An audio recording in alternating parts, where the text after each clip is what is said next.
শিক্ষা প্রতিষ্ঠান কার্যালয় কখন বিভিন্ন তাল বাহানা করে। এটা পুতুল নাচ নাচাইতেছে। আমরা কোনো পুতুল নাচের বস্তু না, আমরা কোনো সেই মানুষটা, আমরা শিক্ষক। আমরা এমন একটা সম্মানীয় জাতি, একটা গোটা সমাজের সম্মানী।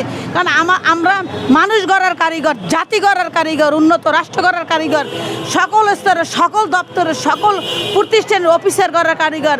এমনকি ওনার মতো প্রধান উপদেষ্টা আমাদের মতো শিক্ষকের হাত ধরে ওই চেয়ার পেয়েছেন। সে ভুলে গিয়েছেন সে একজন শিক্ষক ছিলেন। সে কীভাবে ভুলে যায় শিক্ষকের অবদানের কথা?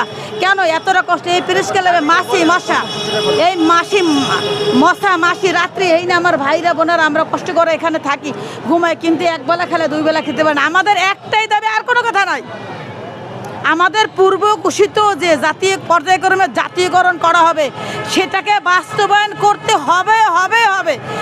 যতক্ষণ পর্যন্ত লিখিত প্রজ্ঞাপন না দেবে, আর কোনো আশ্বাস নেই, আর কোনো মিথ্যা বানিয়ে আমরা নেব না। আমরা আর কাউকে বিশ্বাস করি না লিখিত, আমরা লিখিত প্রমাণ চাই, যেটা রাষ্ট্রের কাছে আমরা কোনো জায়গায় দায় করা স্থায়ীটা পরিপূর্ণতা পাবে। যতক্ষণ পর্যন্ত আমাদের এই স্থায়ী পরিপূর্ণ প্রজ্ঞাপন হাতে না দেবে, ঘোষণা না দেবে, ততক্ষণ পর্যন্ত রাজপথ ছাড়বো না, যা হয়ে যাক না কেন। আমাদের আগামীকালে কর্মসূচি আছে, সারা বাংলাদেশ শিক্ষক আমরা ডাক দিছি। এরা আমাদের কালকে অবস্থান ধর্মঘট করব। আগামীকাল 5টার ভিতরে যদি আমার সকল ইফতেদায়ী মাদ্রাসাকে জাতীয়করণের আওতায় না নেওয়া হয় বা লিখিত প্রজ্ঞাপন নিয়ে সরকারের কোনো এক ব্যক্তি এই আমাদের প্রেস ক্লাবের মাঠে এসে দিতে হবে। না হলে আমরা রক্ত যখন দিতে শিখেছি, রক্ত আরও দেবো।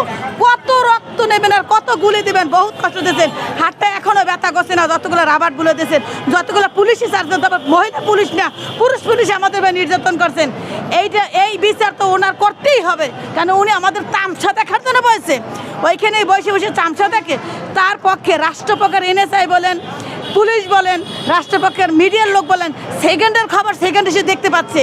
কেন সে মাথায় নিচ্ছে না এদেরকে? আর কথা 27 দিন মুখের কথা না, ছোটো ছোটো বাচ্চা আছে, কি করব, কোথায় যাবো দিশে পাচ্ছি না। টাকা নেয়, খাওয়ার অভাব, অত শত বুঝি না। আমাদেরকে লিখিত প্রজ্ঞাপন দিতে হবে, না হলে আমাদের আন্দোলনকে আরও প্রখার করে নেব। এখন আর কয়টা শিক্ষক দেখতেছেন? আগামীকাল আসতেছে, এরপর সারা বাংলার সকল স্তরের শিক্ষককে ডাকবো। আপনারা মনে হয় দেখেছেন ভাই, ওই যে 21 ওটা হচ্ছে যে দেলাওয়ার হোসেন আজিজি ভাইটা হাই স্কুলের ছিলেন, উনি আমাদের এখানে একমত পোষণ করেছেন। ওনাদের 6 লক্ষ পরিবার, 6 লক্ষ শিক্ষক আমাদের সাথে থাকবেন। এমনকি সকল স্তরের শিক্ষক আমাদেরকে ডাক দেবো, সকল ছাত্রদেরকে ডাকবো। তখন কিন্তু এই রাজপথ কিন্তু বন্ধ হয়ে যাবে। তার জন্য দায়ভার থাকবে আপনি নিজে, তাহলে অতি তাড়াতাড়ি জনগণের দুর্দশা দুর্ভোগ এর যদি না হয় সেজন্য আপনি তাড়াতাড়ি আমাদের